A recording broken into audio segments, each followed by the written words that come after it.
মানুষের সম্মান জানমালের সাথে জড়িত যে পাপ, এই পাপ আল্লাহর কাছে মাফ হবে না।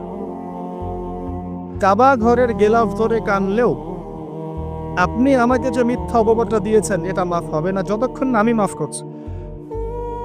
কথা কি বুঝতে পারছেন? মনে করেন আপনি আমাকে মিথ্যা একটা অপবাদ দিয়েছেন এবং ধুয়ে রেখে দিয়েছেন একদম মিথ্যা অপবাদ দিয়ে। যতক্ষণ আমি আপনাকে মাফ না করছি, কাবা ঘরে গিয়ে গেলাফ ধরে কান্নাকাটি করলো, এই পাপ মাফ হবে না ইনশাআল্লাহ। এই অবস্থায় মৌত হলে কি হবে? পরকালে দেখবেন আমি দাঁড়িয়ে আছি আপনার জন্য। আপনার হিসেব হচ্ছে, হিসেব শেষ। আপনি সালাত, সওম, হজ জাকাতের নেকি নিয়ে উঠেছেন, কিন্তু দেখছেন আমি দাঁড়িয়ে আছি, আমার মতো আরো 10 জন দাঁড়িয়ে আছে। ওই 10 জনকে আপনি গালি দিয়েছিলেন, অপবাদ দিয়েছিলেন, তাদের গীবত করেছিলেন, তাদের সম্পদ বা সম্মানের হানি করেছিলেন। এখন কিয়ামতের মাঠে আপনার নেকি দিয়ে এই ঋণ শোধ করতে হবে, অন্য কোনো অপশন নাই। আর যদি নেকি শেষ হয়ে যায় তখন কি হবে? তখন আমার আমলনামা থেকে কিছু গুনাহ আপনাকে নিতে হবে। আল্লাহ পাক ন্যায় বিচারক। আল্লাহ পাক শুধু গফুর রহিম নন, আল্লাহ পাক শুধু পরম করুণাময় অসীম দয়ালুই নন, বরং তিনি হচ্ছেন ন্যায় বিচারক। ন্যায় বিচারক। একজন ধর্ষক যদি বলে যে আল্লাহ পাক তো গফুর রহিম, আল্লাহ আমাকে মাফ করে দিতে পারেন, তাহলে যাকে ধর্ষণ করলো সে তার উপর জুলুম হবে না? আল্লাহ পাক যদি ধর্ষককে মাফ করে দেন, তাহলে যাকে ধর্ষণ করা হয়েছে ওর প্রতি জুলুম হবে না? কথা বুঝতে পারছেন না? মনে করেন আপনি নাউজুবিল্লাহ কারো সম্পদ আত্মসাৎ করেছেন, এখন আল্লাহ যদি আপনাকে মাফ করে দেন, তাহলে এই যে যার সম্পদ আপনি আত্মসাৎ করেছেন এর উপরে জুলুম করা হচ্ছে না? আল্লাহ পাক কি জুলুম করবেন? এক জাররার পরিমাণ করবেন না। কিয়ামতের মাঠে নেকি দিয়ে তার এই ঋণ শোধ করতে হবে, অথবা তার গুনাহ আপনার কাঁধে নিয়ে জাহান্নামের পথে যেতেও হতে পারে। আল্লাহ পাক হেফাজত করুন। এই জন্য সবসময় সতর্ক থাকবেন আপনার যারা যেন মানুষের হক নষ্ট না হয়। মানুষ আপনাকে গালি দেখ, থাপ্পড় মারুক, জমি আত্মসাৎ করে ফেলুক, হক নষ্ট করুক, কি করে করুক, আপনি তারটা করতে চান না। যারা করছে আপনি লাভবান। আপনি কেমন করে লাভবান? আপনি অসংখ্য নেকি পাচ্ছেন, আপনি জানছেনও না। যেই আপনার বিরুদ্ধে, মনে করেন আপনি নিষ্পাপ, আপনি মাজলুম, আপনি কোনো অন্যায় করেন নাই, আপনার বিরুদ্ধে জুলুম করা হচ্ছে, অপবাদ দেওয়া হচ্ছে, আপনাকে আন্ডারএস্টিমেট করা হচ্ছে, ইত্যাদি ইত্যাদি, আপনি বসে বসে নেকি পাচ্ছেন, বসে বসে নেকি পাচ্ছেন, এবং পরকালে কিয়ামতের মাঠে উঠে দেখবেন অসংখ্য নেকি অটোমেটিক আপনার আমলনামে চলে আসবে। তখন তারা আফসোস করবে দুনিয়াতে এই কাজগুলো না করে ভালো কিছু করলে ভালো হচ্ছে। যাই হোক, মানুষের সাথে জড়িত পাপ আল্লাহর কাছে মাফ হবে না।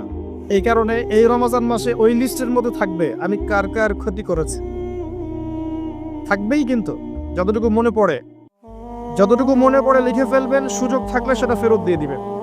যদি সুযোগ না থাকে ক্ষমা চেয়ে নিবেন, যদি সেই সুযোগও না থাকে তার পরিবারের কাছে ক্ষমা চেয়ে নিবেন, যদি সেই সুযোগও না থাকে তার পক্ষ থেকে সদকা করে দিয়ে পারা যাবে ইনশাল্লাহ।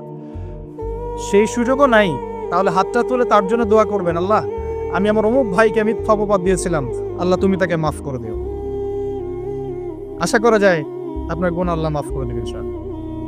আসুন, রমজানের প্রথম কাজ এইটা, গুনার লিস্ট করা। একটু ধৈর্য ধরে বসেন। আমি অনেক ক্লান্ত, অনেক লম্বা সফর করে আসছি, এই জন্য আস্তে আস্তে কথা বলছি। তবে ইনশাআল্লাহ আজকে আমরা রমজানটাকে কিভাবে কাটাবো এবং কোরআনময় করে কিভাবে কাটাবো, কিছু উপকারী কথা আপনাকে বলবো ইনশাআল্লাহ। আল্লাহ পাক আমাদেরকে আমল করার তৌফিক দান করুন। প্রথম কাজ পাপের লিস্ট করা, তারপরের কাজ হচ্ছে তওবা করা। রমজানে আমরা তওবা করব যে আল্লাহ পাক, আমি দুনিয়াতে যত পাপ করেছি, জানা অজানা, ছোট বড়, প্রকাশ্য গোপন, যত পাপ করেছি, যা আমি জানি, যা আমি জানি না, যা তুমি আমার চেয়ে ভালো জানো, আল্লাহ মাফ করবে। পারা যাবে ইনশাআল্লাহ। খালি বলতে হবে আস্তাগফিরুল্লাহাল্লাযী লা ইলাহা ইল্লা হুয়াল হাইয়ুল কাইয়্যুম ওয়া আতুবু ইলাইহি। এটা করবেন। অথবা আল্লাহুম্মা আনতা রাব্বী লা ইলাহা ইল্লা আনতা খালাকতানি আনা আবদুক ওয়া আনা আলা আহদিক ওয়া ওয়া'দিকা মাস্তাতা'তু আউযু বিকা মিন শাররি মা সানা'তু আবুউ লাক বিনি'মাতিকা আলাইহি ওয়া আবুউ বিযানবি ফাগফিরলি ফাইন্নাহু লা ইয়াগফিরু যুনুবা ইল্লা আনতা। পারা যাবে ইনশাআল্লাহ। হিসনুল মুসলিম, গুগল প্লে স্টোরে যান, একটা অ্যাপস আছে হিসনুল মুসলিম, একটা বই আছে, এটা কিনেন, সমস্ত দোয়া এখানে দেয়া আছে, দেখবেন আর পড়বেন, পকেটের মধ্যে রাখবেন, দেখবেন, পড়বেন। পারা যাবে ইনশাআল্লাহ। ইনশাআল্লাহ। এরপরে তওবার পরে কি? তওবার পরে রমজান মাসের বাজার আগে করব।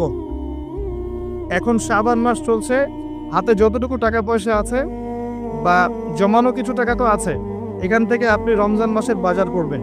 রমজান মাসে আপনি বেশি বেশি বাজারে যাবেন না, ওই মাসে যেটা আর্ন করবেন সেটা জমিয়ে রাখবেন, সমস্যা নাই।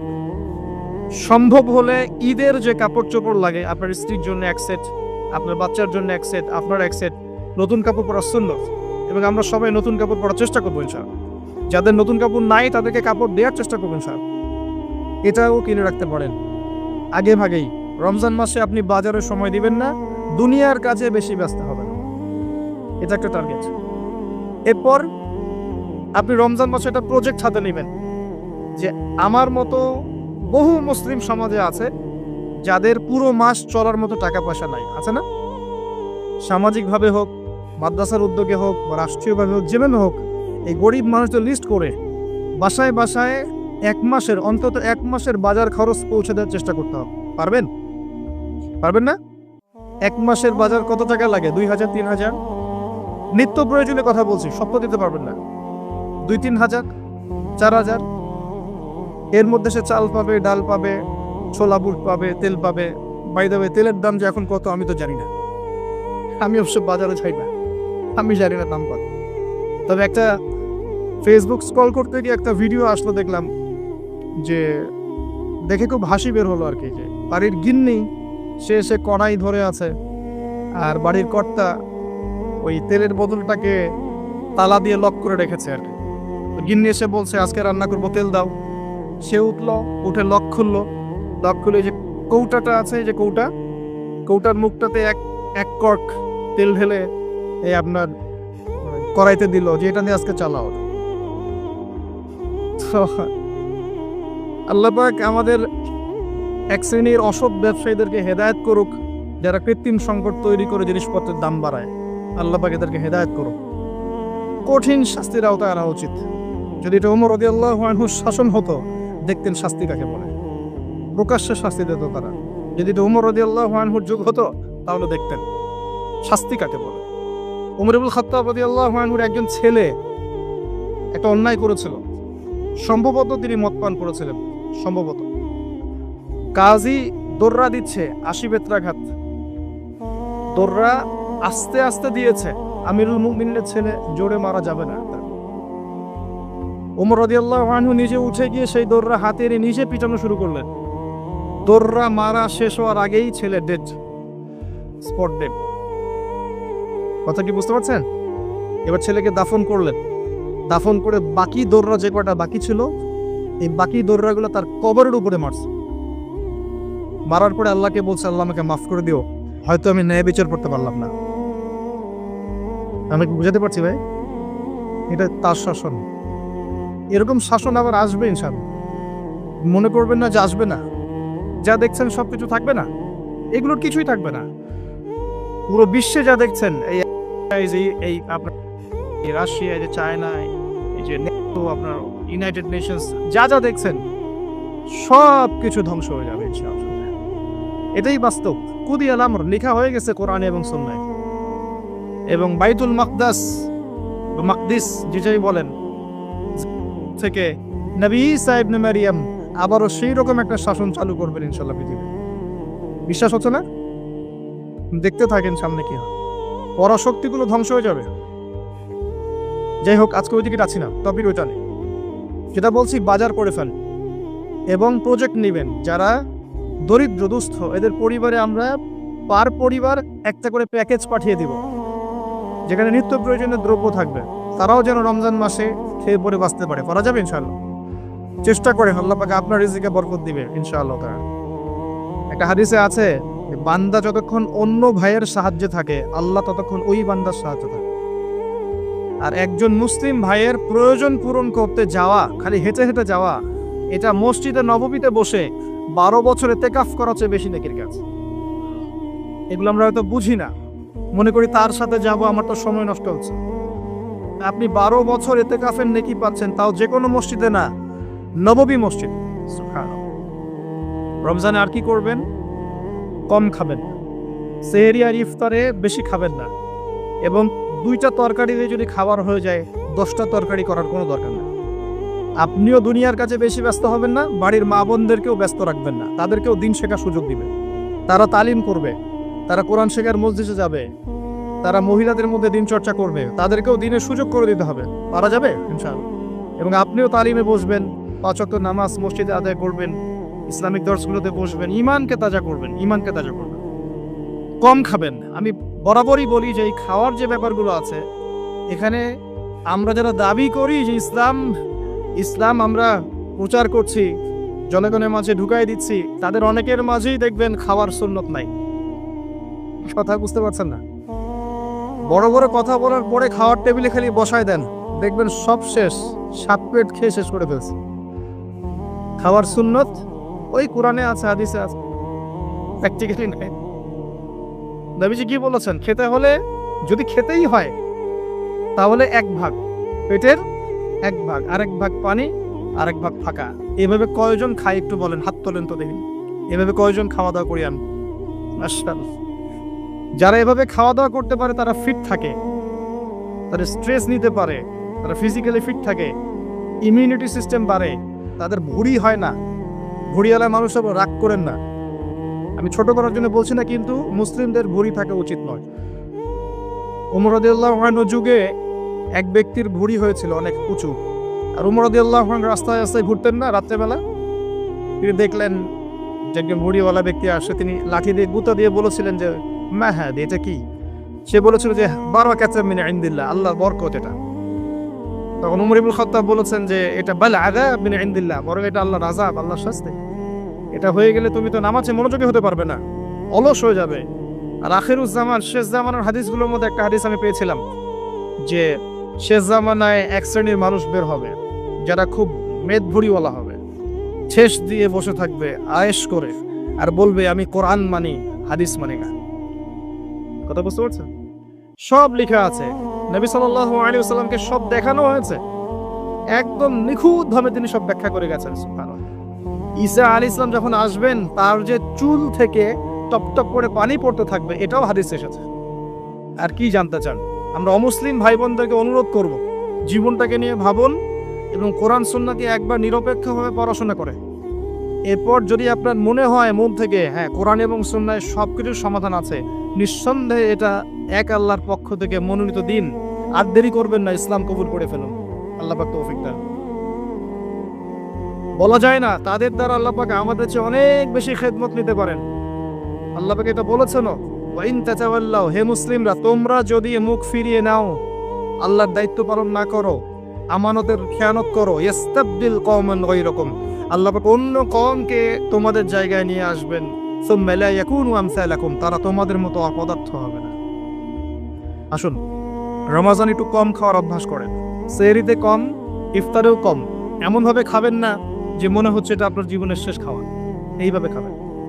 এবার সম রেখেছেন, সম রাখা অবস্থায় 5 ওয়াক্ত নামাজ জামাতে পড়তে হবে, প্রথম টার্গেট। করা যাবে ইনশাআল্লাহ? 5 ওয়াক্ত নামাজ জামাতে পড়বো। সরকার বাধা দিবে? প্রশাসন বাধা দিবে? আপনার পরাশক্তির আপনাকে বোম মারবে? কিচ্ছু হবে না। আপনি আপনার দিন পালন করবেন। লাকুম দীনুকুম ওয়ালিয়া দিন, তোমাদের দিন তোমাদের, আমার দিন আমার। আপনি 5 ওয়াক্ত সালাত মসজিদে পড়ার চেষ্টা করবেন ইনশাআল্লাহ তাআলা। আর নামাজ পড়বেন রাসূল সাল্লাল্লাহু আলাইহি ওয়াসাল্লামের তরিকা মোতাবেক, তাড়াহুড়া করে 3G 4G নামাজ, রিল্যাক্সে নামাজ পড়বেন। ঠিক আছে ইনশাআল্লাহ? আসেন, রোজা রেখে আর কি করবেন? বেশি থেকে বেশি আল্লাহর জিকির করবেন। সুবহানাল্লাহ, আলহামদুলিল্লাহ, লা ইলাহা ইল্লাল্লাহ, আল্লাহু আকবার, সুবহানাল্লাহি ওয়া বিহামদিহি, সুবহানাল্লাহিল আযীম, লা ইলাহা ইল্লাল্লাহ ওয়াহদাহু লা শারীকা লাহ, লাহুল মুলকু ওয়া লাহুল হামদু ওয়া হুয়া আলা কুল্লি শাইইন কাদির, লা হাওলা ওয়া লা কুওয়াতা ইল্লা বিল্লাহ ইত্যাদি। যত জিকির আছে বেশি থেকে বেশি করবেন। মানুষের সাথে কথা কম বলবেন।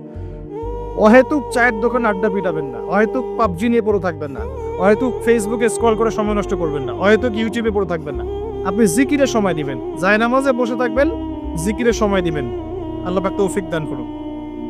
এবং বেশি থেকে বেশি দোয়া করবেন আল্লাহর কাছে রমজান মাস। দোয়া আপনার নিজের জন্য, আপনার মা বাবার জন্য, আপনার মৃত আত্মীয় স্বজনের জন্য, আপনার ফিউচারের জন্য, আপনার সন্তানদের জন্য, আপনার দেশের জন্য, আপনার জনগণের জন্য, মুসলিম উম্মার জন্য, সবার জন্য কি করবেন? দোয়া করবেন। দোয়ায় কার্পণ্য করবেন না। আপনি যখন অন্য কোনো মুসলিম ভাইয়ের জন্য দোয়া করছেন, তখন আপনার মাথার কাছে একজন ফেরেশতা থাকবেন, যিনি বলবেন যে তোমার জন্যও তাই হোক, তোমার জন্যও তাই হোক। দোয়া করলে লাভ আপনার, ক্ষতি নাই। আর দোয়া করার উপযুক্ত সময়গুলো খুঁজে খুঁজে বের করবেন। যেমন রোজা রাখা অবস্থায় দোয়া করলে দোয়া কবুল হয়। 2 একামতের মাঝখানে, মানে আজান এবং একামত এর মাঝখানে দোয়া করলে দোয়া কবুল হয়। নামাজের ফরজ নামাজের পরে দোয়া করলে দোয়া কবুল হয়।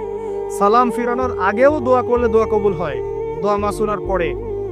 এরপরে সেজদারত অবস্থায় দোয়া করলে দোয়া বেশি কবুল হয়। শেষ রাতে দোয়া করলে দোয়া কবুল হয়। বৃষ্টি পড়ছে এই সময় দোয়া করলে দোয়া কবুল হয়। একটু দান সদকা করেছেন, ভালো কাজ করেছেন, এখন হাত তুলে দোয়া করেন, দোয়া কবুল হয়। ওযু করেছেন, এখন হাত তুলে দোয়া করেন, দোয়া কবুল হয়। অনেক জায়গা আছে দোয়া কবুলের, খুঁজে খুঁজে বের করে দোয়া করতে হয়। দোয়া চাইতে হবে কেন? নিজের দোয়া নিজে করুন। দোয়া চাওয়া ভালো কাজ, এটা কোনো খারাপ কিছু না, কিন্তু নিজের দোয়া নিজে করতে শেখেন। আপনার যা প্রয়োজন আমি কি বুঝতে পারবো? আপনি যদি বলেন ভাই দোয়া করেন, আমি বলতে পারি বারাকাল্লাহ ফিক, কিন্তু আপনার কি কি দরকার, আপনার মূল চাহিদা কি কি, আপনাকে নিজের ভাষা আল্লাহর কাছে বলতে হবে। যদি আপনি কোনো মতে আরবিও না জানেন, আরবির কিছুই জানেন না, আমি বলবো আপনি প্রয়োজনে বাংলাতেই আল্লাহর কাছে দোয়া করেন। আল্লাহ পাক সব ভাষা বুঝবেন ইনশাআল্লাহ। আল্লাহ পাক কি সব ভাষা বুঝবেন না? ইনশাআল্লাহ। বেশি বেশি দোয়া করবেন।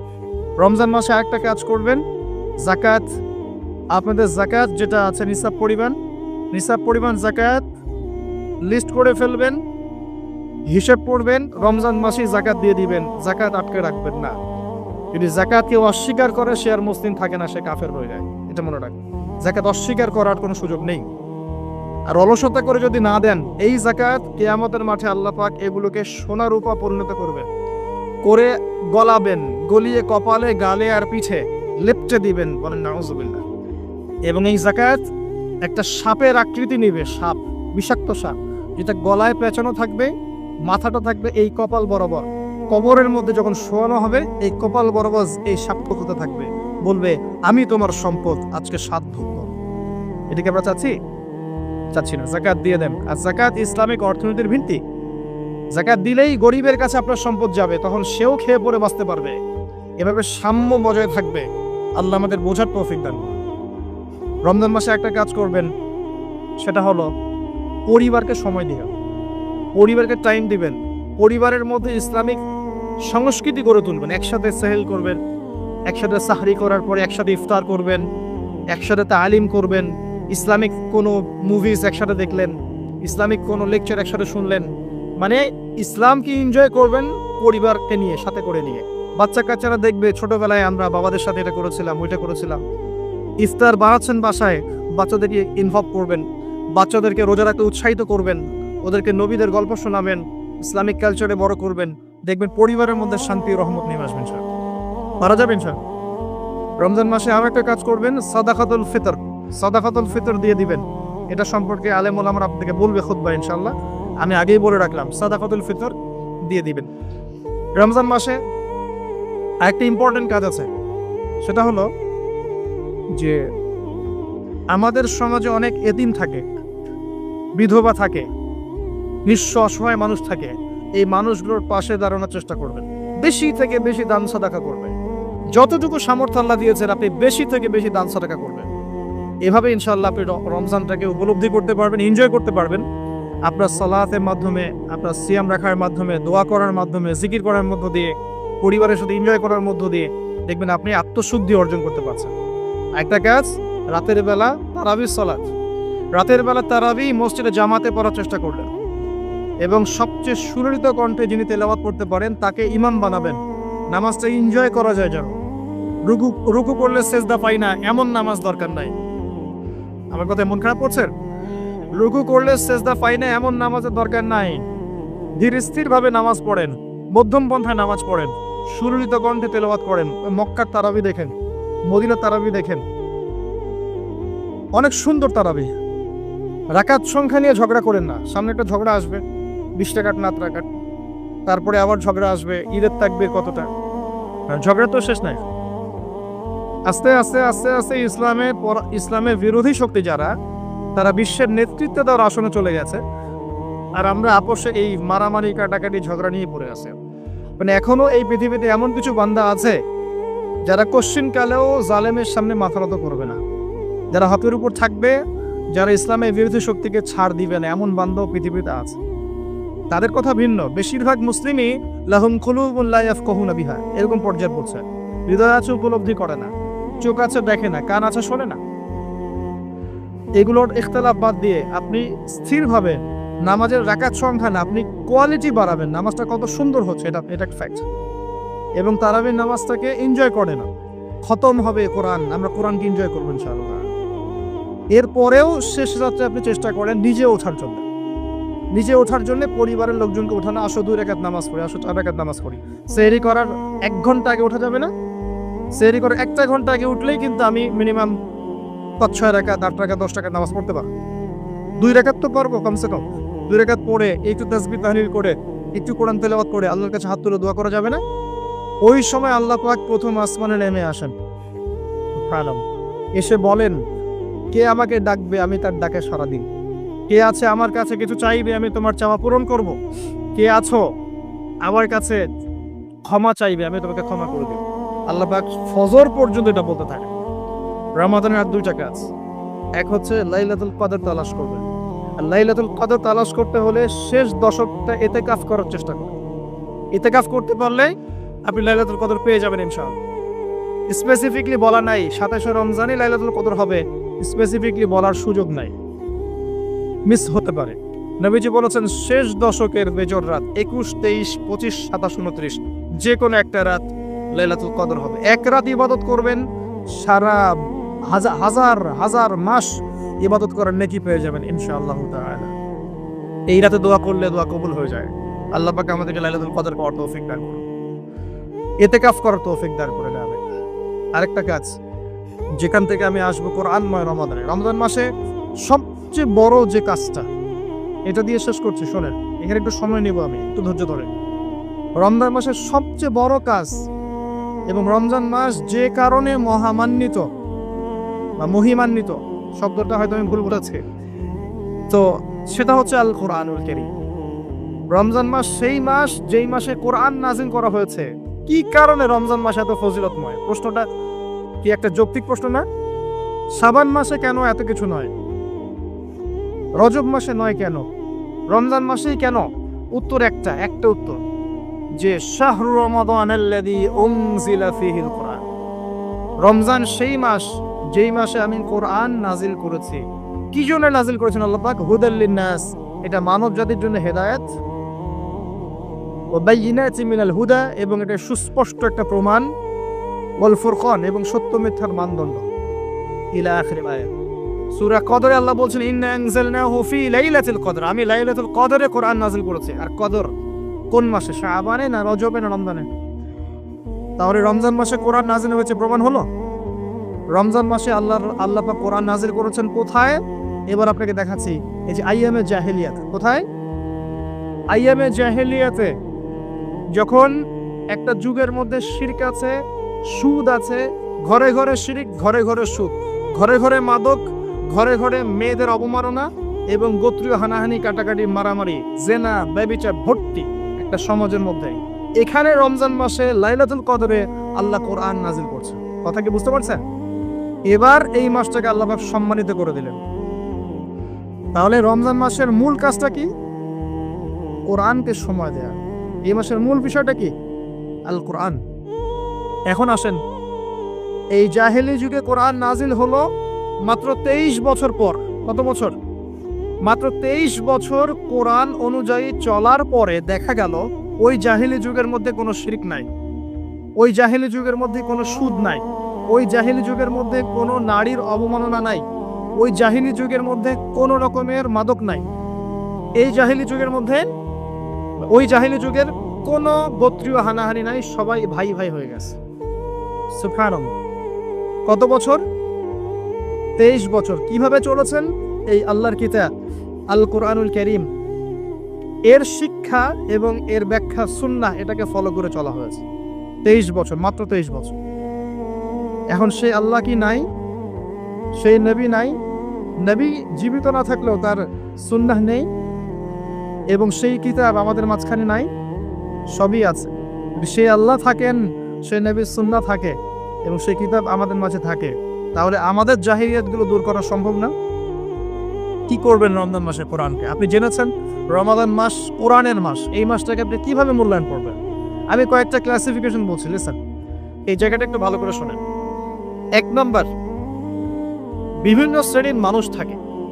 এক শ্রেণীর মানুষ আছে আমাদের সমাজে যারা আলিফ বা তা সা মোটেই জানে না। আছে আছে এমন অনেক মানুষ আছে, এদের সংখ্যা কিন্তু কম না, প্রচুর মানুষ এরা আলিফ বা তা সা উচ্চারণ করতে পারে, কোরআন বিশুদ্ধ করে একটা আলহামদুলিল্লাহ রাব্বিল আলামিন এটা পড়তে পারে না, বানান করে করে পড়তে পারে না। আছে না?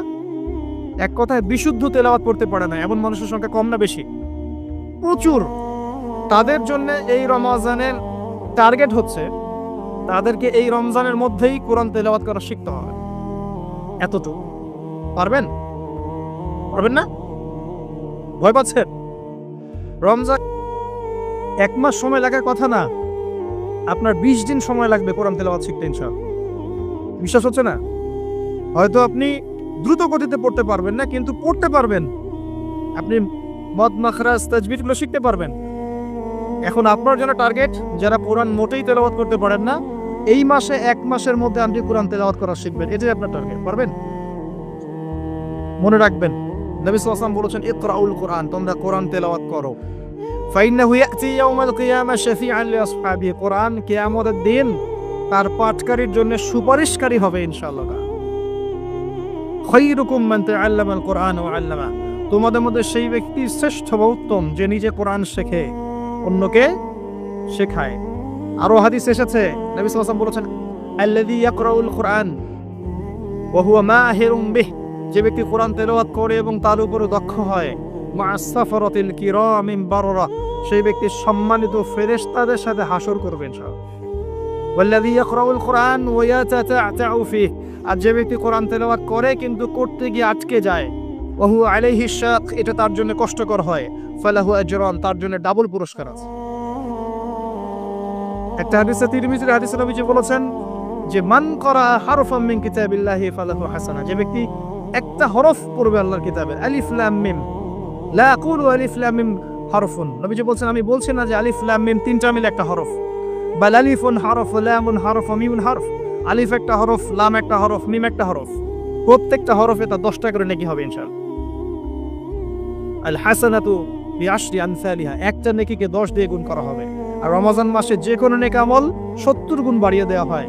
আল্লাহ চাইলে 700 গুণ বাড়াতে পারেন, আল্লাহ চাইলে অপরিসীম বাড়াতে পারেন। আল্লাহ পাক কবুল করুন। তিলাওয়াত করবেন, তিলাওয়াত শিখবেন। তো যাদের কোরআন তেলাওয়াত করার যোগ্যতা নেই, এই মাসে কি টার্গেট দিলাম ভাই? এই মাসে আপনি ন্যূনতম টার্গেট জাস্ট কোরআন তেলাওয়াত শিখবেন, পারবেন ইনশাআল্লাহ? অনেকের মধ্যে কনফিউশন আছে না, আমারটা হচ্ছে কি হচ্ছে না, আছে না, সঠিক হচ্ছে কি হচ্ছে না। আপনিও এই টার্গেটে থাকেন, আপনি এই মাসে কোরআন আবার তেলাওয়াত করা শিখবেন। কিভাবে শিখবেন? মাদ্রাসায় কোর্স করানো হবে, আপনি মাদ্রাসায় যাবেন। অনলাইনে যদি কোর্স করায় কেউ, অনলাইনে কোর্স করবেন, অথবা বাসায় একটা আরবি শিক্ষক নেবেন, অথবা মসজিদ ভিত্তিক এই মাসব্যাপী কোরআন শিক্ষার কার্যক্রম চালু করবেন। করা যাবে ইনশাআল্লাহ। এটা উচিত রাষ্ট্র থেকে চালু করে দেয়া মাসব্যাপী কোরআন শিক্ষার কার্যক্রম। এটা করতে পারলে সবচেয়ে ভালো হতো, এই দেশ থেকে যত মহামারীর ভাইরাস সব চলে যেত। বিশ্বাস করেন না? কোরআনের বরকতে সব বিপদ আপদ কেটে যেতে পারে। সূরা বনী ইসরাঈল আল্লাহ বলেছেন যে ওয়াইদা করাতাল কোরআন, হে নবী আপনি যখন কোরআন তেলাওয়াত করবেন বা করেন, জাআলনা বাইনাকা ওয়া বাইনাল্লাযীনা লা ইউমিনুনা বিল আখিরাহ হিজাবান মাসতুরা, যখন আপনি কোরআন তেলাওয়াত করেন তখন আপনার এবং ওই জগৎ, যেই জগৎটা আল্লাহ এবং পরকালে বিশ্বাস করে না, এদের মাঝখানে, মানে ইমানদার এবং এর শত্রুদের মাঝখানে আমি আল্লাহ একটা অদৃশ্য পর্দা স্থাপন করে দেই। সুবহানাল্লাহ। ওই দিক থেকে কোনো ক্ষতি আপনাকে স্পর্শ করতে পারবে না। যাই হোক, এটা আপনাদের টার্গেট। 2 নম্বর, দ্বিতীয় শ্রেণীর মানুষ যারা কোরআন মাশাআল্লাহ তিলাওয়াত করতে জানেন এবং আপনার কনফিডেন্স আছে। এখানে একটা কথা বলতে ভুলে গিয়েছিলাম যে আপনাকে শয়তান 3 ভাবে বিভ্রান্ত করতে পারে। একটা হচ্ছে শয়তান কিন্তু আপনাকে বোঝাতে পারে যে আপনি অনেক জানেন, আপনার জানার দরকার নাই, এটা শয়তান আপনাকে বোঝাতে পারে।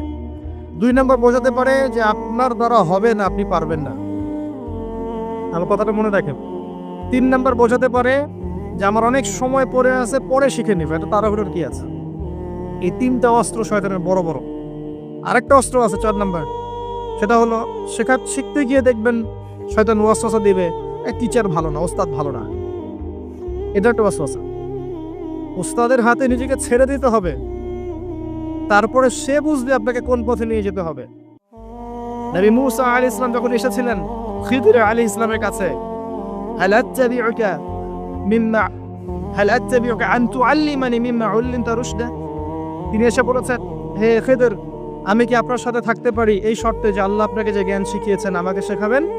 তখন খিদর আলাইহিস সালাম বলছেন, ইন্নাকা লান তাসতাতিআ মা'ইয়া সাবরা, তুমি তো আমার সাথে ধৈর্য ধরতে পারবে না। ধৈর্য ধরে ওস্তাদের কাছে সোপর্দ করতে হয়, তারপরে জ্ঞান পাওয়া যাবে ইনশাআল্লাহ।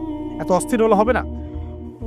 2 নম্বর শ্রেণী যারা পড়তে পারেন তাদের জন্য নসিহত হচ্ছে, এই রমজান মাসে আপনার টার্গেট এই কিতাব আপনি একবার খতম করবেন, একবার অনলি। পারবেন?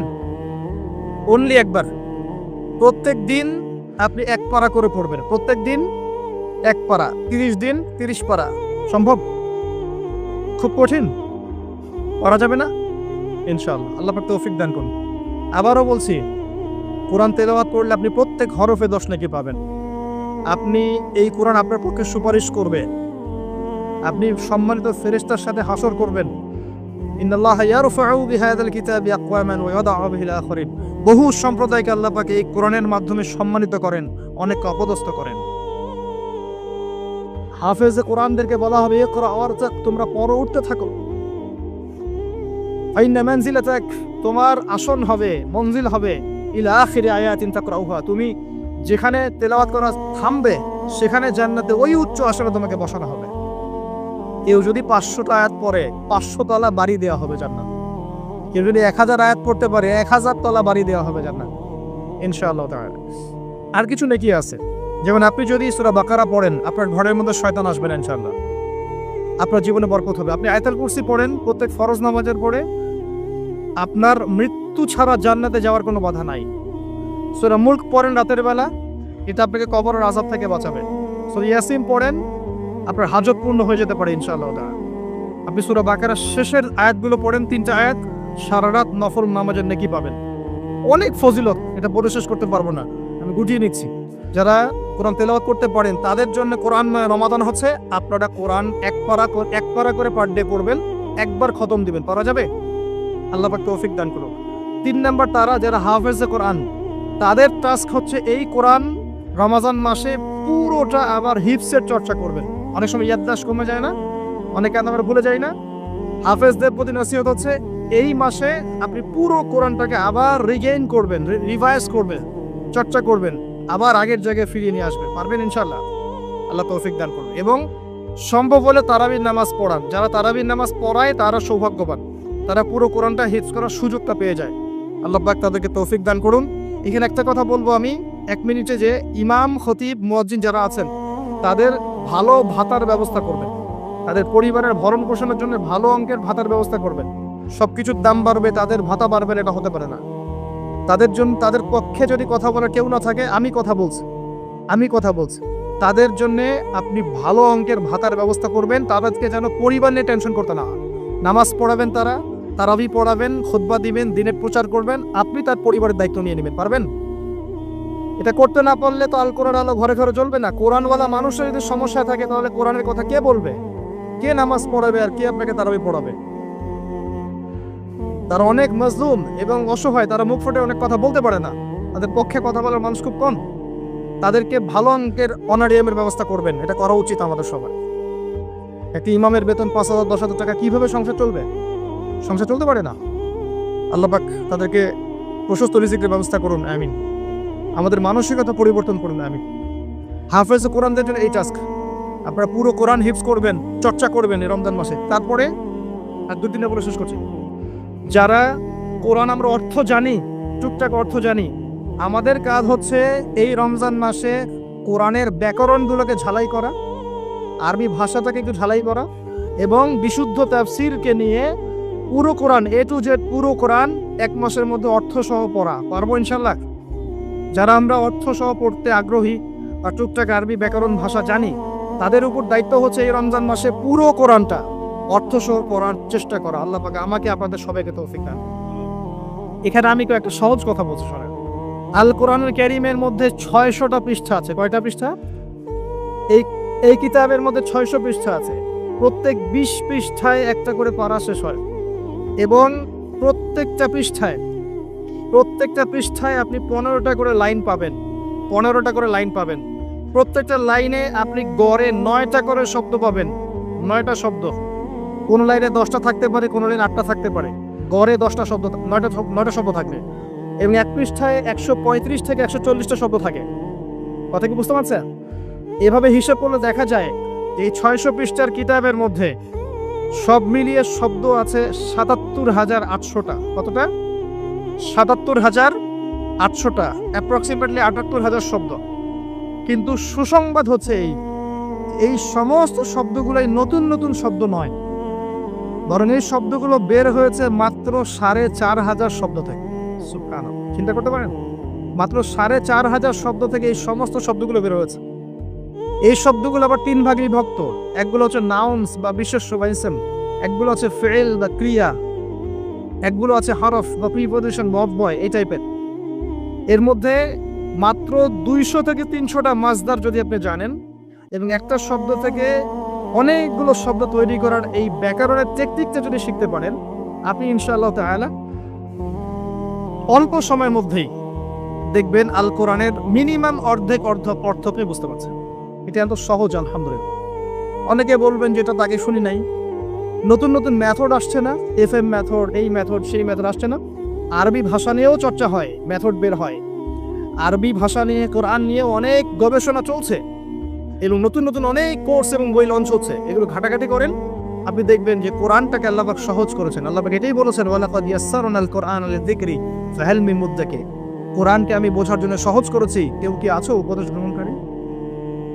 আপনি এই ব্যাকরণগুলো শেখেন।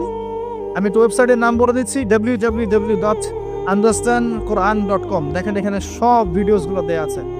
সময় নিয়ে এখানে দেখেন, ইংরেজি ভাষায় দেওয়া আছে, উর্দু ভাষায় দেওয়া আছে। আপনি বুঝবেন, সহজ উর্দু, সহজ ইংরেজি, আপনি পারবেন ইনশাআল্লাহ তাআলা। একটু সময় দেন, 6টা মাস, 1 বছর সময় দেন, আপনি ইনশাআল্লাহ আল কোরআনের মিনিমাম 60 থেকে 70% অর্থ করতে পারবেন ইনশাআল্লাহ তাআলা।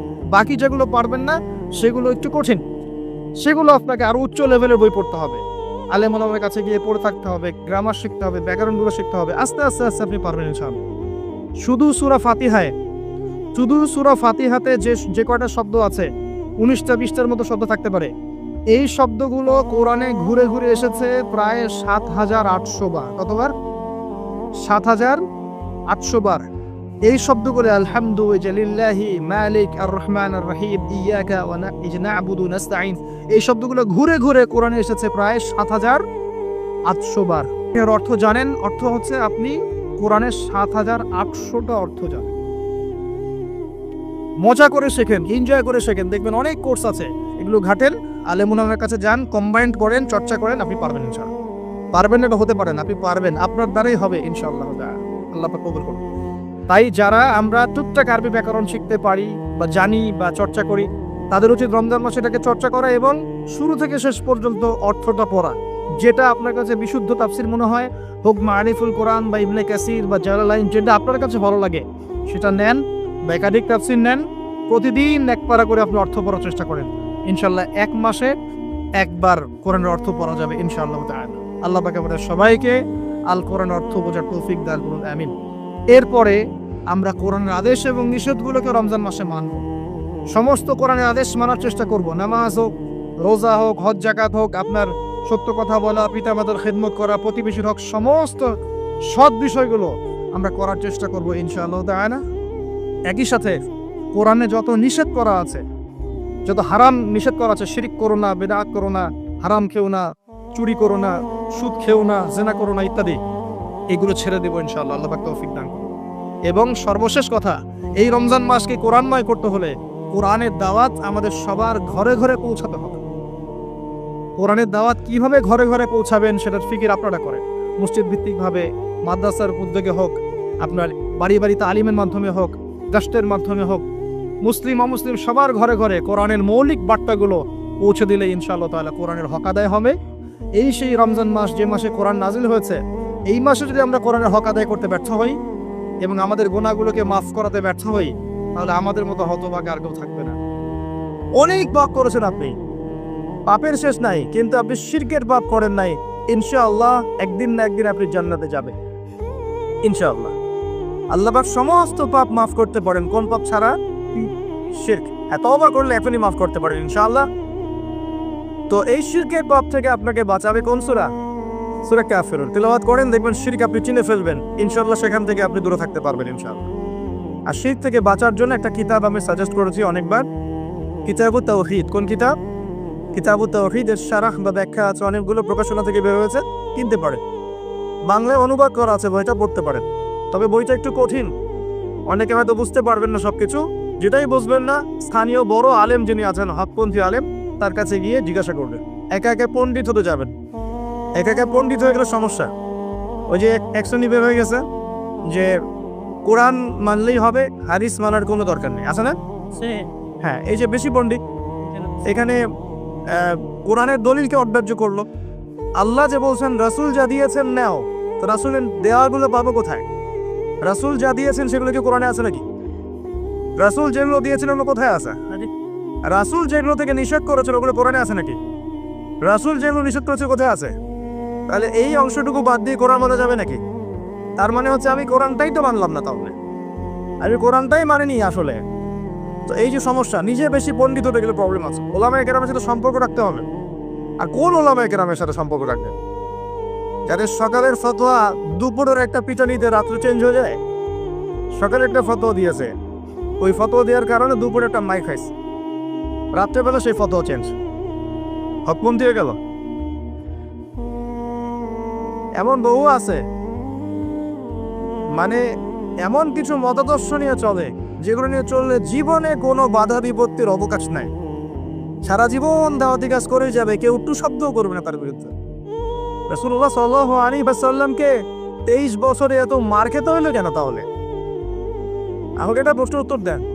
লা ইলাহা ইল্লাল্লাহ এর দাওয়াত তো নবী সাল্লাল্লাহু আলাইহি ওয়াসাল্লামও দিয়েছেন, আর আমিও দিচ্ছি, আপনিও দিচ্ছেন। তো রাসূলুল্লাহ সাল্লাল্লাহু আলাইহি ওয়াসাল্লামের উপরে এত বাধা বিপত্তি নির্যাতন নিপীড়ন নেমে আসে, আর আপনার ঘরে এত এত এত অর্থ সম্পদ করিয়ে আসতেছে, ঘটনাটা কোথায়? তাহলে এই লা ইলাহা ইল্লাল্লাহ গুলোর মধ্যে নিশ্চয়ই পার্থক্য দেখা যাচ্ছে। কথা মানে বোঝেন না? যেই লা ইলাহা ইল্লাল্লাহ এর দাওয়াত দেওয়ার জন্য নবী সাল্লাল্লাহু আলাইহি ওয়াসাল্লামকে গালি খেতে হয়েছে 15টা। কয়টা বলেন? 15টা গালি খেতে হয়েছে। আর রাহিকুল মাকতুম বই পড়ে দেখেন, যেই লা ইলাহা ইল্লাল্লাহ এর দাওয়াত দেওয়ার কারণে রাসূলকে 16 বার হত্যা করার চেষ্টা করা হয়েছে। কতবার? পড়েন সিরাতের বই পাবেন। মক্কা বিজয়ের সময় তাওয়াফ করার সময়ও তাকে হত্যার চেষ্টা করা হয়েছে। যেই লা ইলাহা ইল্লাল্লাহ দাওয়াত দেওয়ার জন্য নবী সাল্লাল্লাহু আলাইহি ওয়াসাল্লামের ঘাড়ে উটের নাড়ি ভুঁড়ি চাপিয়ে দেওয়া হয়েছে, দেশান্তরিত করা হয়েছে, তায়েফের মানুষ ইটপাটকেল নিক্ষেপ করেছে, রক্ত ঝরেছে। সেই একই লা ইলাহা ইল্লাল্লাহ এর দাওয়াত দেওয়ার পরে আমার ঘরে বিলিয়ন বিলিয়ন ডলার আসতেছে। সমস্যা কোথায়? তবে সমস্যা কোন জায়গায়? নিঃসন্দেহে উভয় লা ইলাহা ইল্লাল্লাহ এর মধ্যে পার্থক্য আছে। হ্যাঁ, আমি এমন লা ইলাহা ইল্লাল্লাহ দাওয়াত দিচ্ছি যে দাওয়াত দিলে কোনো সমস্যা নাই, আমি সব তরকারিতেই চলবো, পার পেয়ে যাবো ইনশাআল্লাহ। আর যদি হকপন্থী লা ইলাহা ইল্লাল্লাহ দাওয়াত দিতে যান তাহলে সমস্যা আছে। আল্লাহ রাব্বুল আলামিন আমাদেরকে সৎ কাজের আদেশের সাথে সাথে অসৎ কাজে নিষেধ করার তৌফিক দান করুন। বিশ্বাস করেন, নবী সাল্লাল্লাহু আলাইহি ওয়াসাল্লাম যদি সারা জীবন বলতেন সুবহানাল্লাহ পড়লে এত নেকি হয়, আলহামদুলিল্লাহ পড়লে এত নেকি হয়, আল্লাহু আকবার পড়লে এত নেকি হয়, কোনো সমস্যা হওয়ার কথা ছিল না। নবী সাল্লাল্লাহু আলাইহি ওয়াসাল্লামকে প্রস্তাব দেওয়া হচ্ছে, তুমি যে আল্লাহর ইবাদত করো সেই আল্লাহর ইবাদত আমরা করব, পাশাপাশি আমরা আমাদের লাত উজ্জা মানাতেরও ইবাদত করব। হবে কি? নবী সাল্লাল্লাহু আলাইহি ওয়াসাল্লাম বলছেন, জি না, হবে না। কুলু লা ইলাহা ইল্লাল্লাহ তুফলিহুন। লা ইলাহা ইল্লাল্লাহ বলে সমস্ত বাতিল ইলাহকে অ্যাভয়েড করতে হবে, এলিমিনেট করতে হবে, তারপর হবে মুসলিম।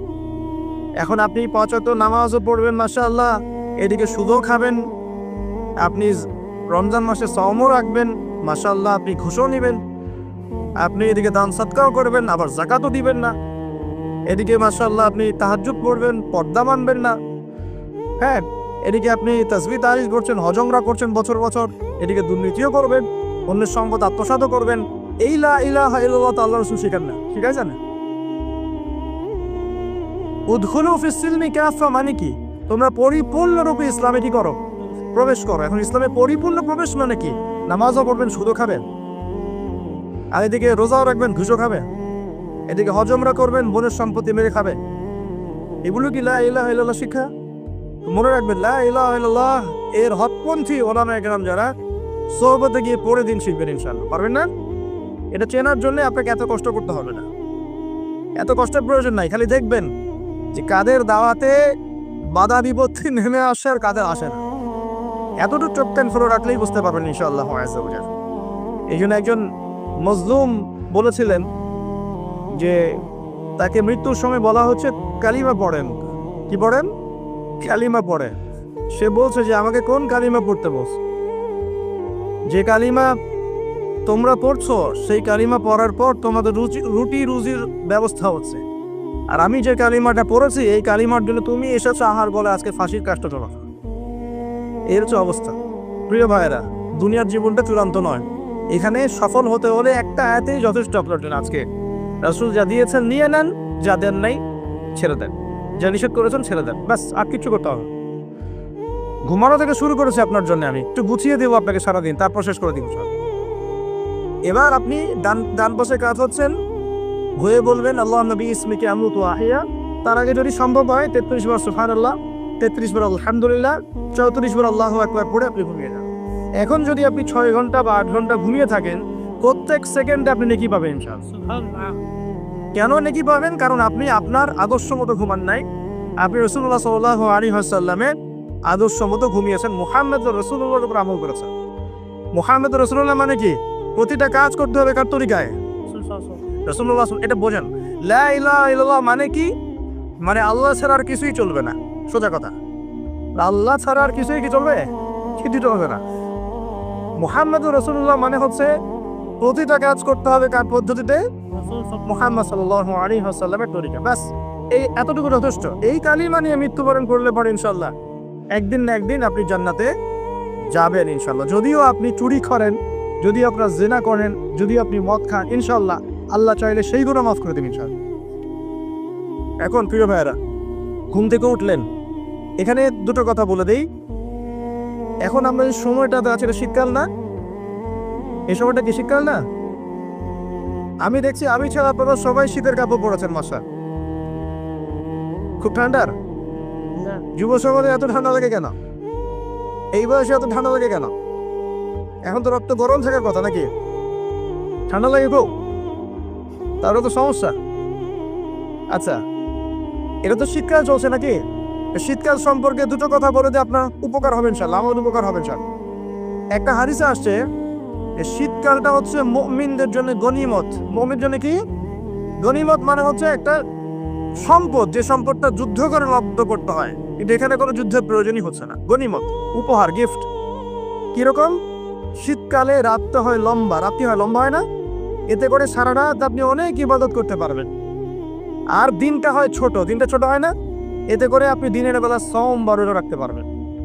শীতকাল আসলেই সাহাবীরা বলতেন আহলান সাহলান, শীতকালকে বলতেন আহলান সাহলান। শীতকাল তুমি এসেছো, আলহামদুলিল্লাহ। এখন রাত্রেবেলা হে কোরআনওয়ালারা তোমরা উঠে যাও এবং কোরআন তেলাওয়াত করতে থাকো, এবং দিনের বেলা তোমরা সওম পালন করতে থাকো, আলহামদুলিল্লাহ। তো শীতের রাতটা কাজে লাগাতে পারি না আমরা? রাতের একটা অংশ ঘুমিয়ে যাবেন, শেষ অংশে উঠে তাহাজ্জুদ করবেন এবং কোরআন তেলাওয়াত করবেন এবং আল্লাহর কাছে হাত তুলে দোয়া করবেন। ইনশাআল্লাহ শেষ অংশে, রাতের শেষ অংশে আপনি যে দোয়াই করবেন, আপনার রিজিক যদি হালাল হয় ইনশাআল্লাহ কবুল হয়ে যান। শীতকালকে কাজে লাগান। আবার দিনটা হয় ছোট, তাই দিনের বেলা আপনি সওম বা রোজা রাখতে পারবেন। আল্লাহ পাক তৌফিক দান করুন। শীতকাল সম্পর্কে একটা এরকম বর্ণনা আছে, যখন কঠিন শীত আসবে তখন ওই শীতটা থেকে একটা আশ্রয় প্রার্থনা করতে হয় আল্লাহর কাছে, আল্লাহ এই কঠিন শীত থেকে আমাকে বাঁচাও। কারণ কি জানেন? কারণ হচ্ছে জাহান্নাম বছরে 2টা নিঃশ্বাস ছাড়ে। কয়টা নিঃশ্বাস? একটা নিঃশ্বাস গ্রীষ্মকালে যখন প্রচন্ড দাবদাহ চলে, ওইটা হচ্ছে জাহান্নামের নিঃশ্বাসের ফসল। ওই প্রভাবে পৃথিবীতে এরকম দাবদাহ চলে। এই সায়েন্স বিশ্বাস করবে? করবে না। ওর বিশ্বাসের আমার যায় আসে না। আল্লাহ পাক বলেছেন সত্য, রাসূল বলেছেন সত্য। আরেকটা হচ্ছে শীতকালে যখন প্রচন্ড ঠান্ডা, তখন শীতকালে জাহান্নামের এমন একটা জায়গা আছে যেটা কিন্তু শীতল জায়গা। জাহান্নামের পুরো জায়গাটাই কিন্তু আগুন নয়, এমনও জায়গা আছে যেটা কি খুব শীতল। ওই শীতল অংশ শ্বাস ছাড়লে এই যে পৃথিবীতে সেই শীতের একটা প্রভাব চলে আসে, প্রচন্ড ঠান্ডার শৈত্য প্রভাব চলে আসে। এটা হয়তো অনেকে বিশ্বাস করবে না, ভুল মনে করবে যে ধর্মান্ধ কথাবার্তা। হাদিসে আছে নবী সাল্লাল্লাহু আলাইহি ওয়াসাল্লাম বলেছেন, কে সত্যবাদী? এই পুরো সম্বোধন রাসূল সাল্লাল্লাহু আলাইহি ওয়াসাল্লাম। এই বিশ্বের সমস্ত মানুষ সত্যবাদী বেশি না আল্লাহ রাসূল বেশি সত্যবাদী? ব্যাস, আর কোনো দরকার আছে কথার? শীতকালটা কাজে লাগাই। এই শীতকালে আমি একটা আমল বলে দিই প্রিয় ভাইরা। শীতকালে নবী সাল্লাল্লাহু আলাইহি ওয়াসাল্লাম এই যে তাহাজ্জুদ পড়তে উৎসাহিত করেছেন, তওম রাখতে উৎসাহিত করেছেন, এবং সাহাবীরা কোরআন তেলাওয়াত করতে উৎসাহিত করেছেন। একটা হাদিসে আছে তিনটা কাজ মানুষের গুনার একটা বড় বড় অংশকে মিটিয়ে দিবে।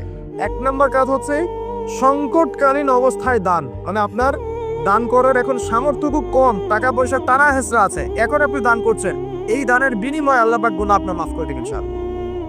দুই নম্বরটা হচ্ছে যে কঠিন গরম পড়েছে, এই গরমের দিনে আপনি রোজা রেখেছেন, তৃষ্ণার্ত থেকেছেন, এই গরমে রোজা রাখার কারণে আপনার গুনাহ মাফ হয়ে যাবে ইনশাআল্লাহ। আরেকটা কাজ হচ্ছে প্রচন্ড শীতকাল, এই যে এখন শীতকাল পড়ছে, এই শীতকালে আপনি ঠান্ডা পানিতে ওযু করছেন কষ্ট করে, এই ওযুর বদৌলতে আপনার গুনাহগুলো মাফ হয়ে যাবে ইনশাআল্লাহ। এই তিনটা কাজ শীতকালে পাওয়া যাচ্ছে না। তিন নম্বর কাজটা শীতকালে পাওয়া যাচ্ছে না, যে শীতের সময় পূর্ণাঙ্গ রূপে ওযু করলে আপনার গুনাহগুলো মাফ হয়ে যাবে ইনশাআল্লাহ। তো শীতকালে মাশাআল্লাহ আমাদের ওয়াজ মাহফিলগুলো হবে, ওয়াজ মাহফিলগুলোতে অ্যাটেন্ড করবেন, ঈমান রিচার্জ করবেন, রাতের বেলা তাহাজ্জুদ পড়বেন ইনশাআল্লাহ। তাড়াতাড়ি ঘুমিয়ে যাবেন যাতে করে শেষ রাত্রে আপনি উঠতে পারেন। রাতটা লম্বা হবে, একটা অংশে কোরআন তেলাওয়াত করবেন, একটা অংশে দোয়া করবেন ইনশাআল্লাহ তাআলা। আল্লাহ পাক দুনিয়া আখিরাতের যত হাজত আপনি পূর্ণ করে দিবেন ইনশাআল্লাহ। আর দিনের বেলা সম্ভব হলে সম রাখবেন।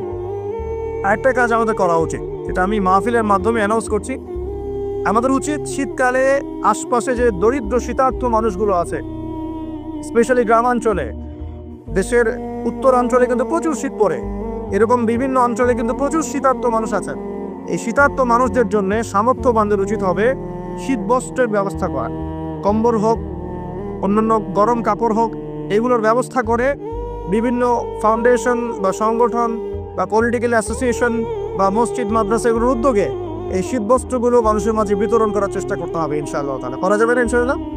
আমরাও নিয়াত করছি ইনশাআল্লাহ এই শীতে আমরা পুরো বাংলাদেশ ব্যাপী আমাদের সামর্থ্য অনুযায়ী মানুষের সাদাকাগুলোকে কালেক্ট করে আমরা শীত বস্ত্র বিতরণ করবো ইনশাআল্লাহ তাআলা।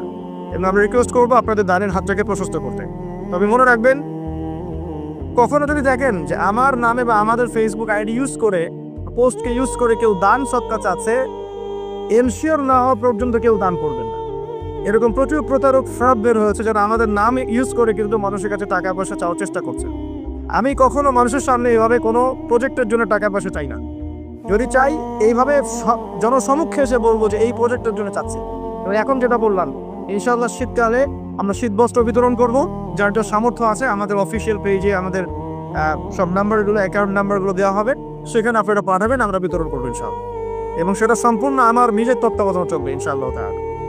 এখন এই কাজগুলো শুধু আমরা করবো না, আপনারাও করবেন, বিভিন্ন সংগঠন থেকে করবেন, আপনাদের মসজিদ থেকে করবেন, মাদ্রাসা থেকে করবেন, পলিটিক্যাল অ্যাসোসিয়েশন থেকে করবেন, ধর্মীয় সংগঠনগুলো থেকে করবেন। এতে করে কি হবে জানেন?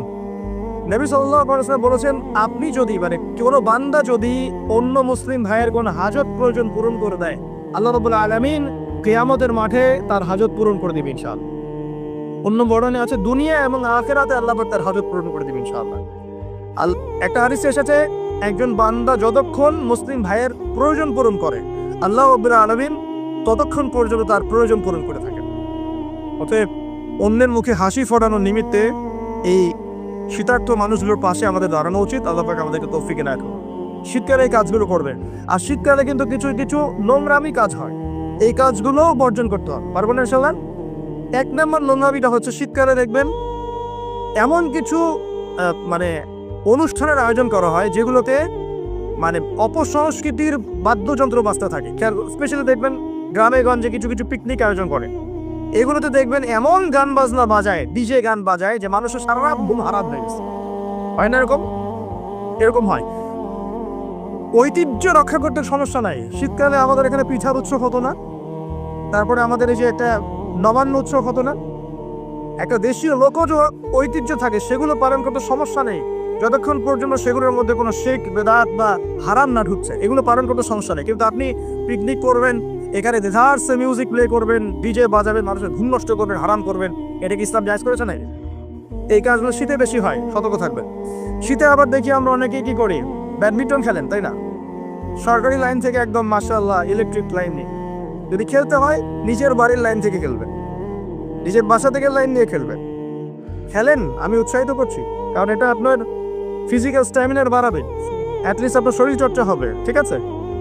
আপনার শরীর চর্চার দরকার আছে। এই কাজগুলো মোবাইলের সামনে বসে বসে সময় নষ্ট করার চেয়ে অনেক ভালো আছে, ঠিক আছে? কিন্তু আপনি চুরি করে লাইন নেবেন না কারো কাছ থেকে। তারপর শীতকালে দেখবেন কি হয়, বেশি বেশি মাদকের আসর বসে শীতকালে। ঠান্ডা তো, শীতকালে বেশি বেশি মাদক দ্রব্যের আসর বসে, খেয়াল করে দেখেন। এগুলো থেকে আমাদের যুব সমাজকে বাঁচাতে হবে। শীতকালে জেনা বেড়ে যায়, কিন্তু শীতকালে দেখবেন জেনা বেড়ে যায়, এটা একটা অ্যাডাল্ট ওয়ার্ড, কিন্তু আপনি বুঝবেন শীতকালে এগুলো বেড়ে যায়। আল্লাহ পাক এই যুব সমাজকে জেনা থেকে বাঁচিয়ে রাখুন। শীতকালে দেখবেন কনসার্ট বাড়ে, কিছু কনসার্ট বাড়ে না, এই মিউজিক্যাল কনসার্ট বাড়ে, দেখবেন মানুষ স্টেজে উঠে একদম কি লাফালাফি শুরু করে, কি মিউজিকগুলো প্লে করে, মানুষকে উন্মাদনার মধ্যে রেখে দেয়, এবং হাজারে না লক্ষ লক্ষ যুবক সেই কনসার্টগুলোতে যায়। এগুলো থেকে বেঁচে থাকবেন, বরং প্রয়োজনে ওয়াজ মাহফিলগুলোতে এসে ইমানকে রিচার্জ করেন। আল্লাহ পাক তৌফিক এনায়েত করুন। আমি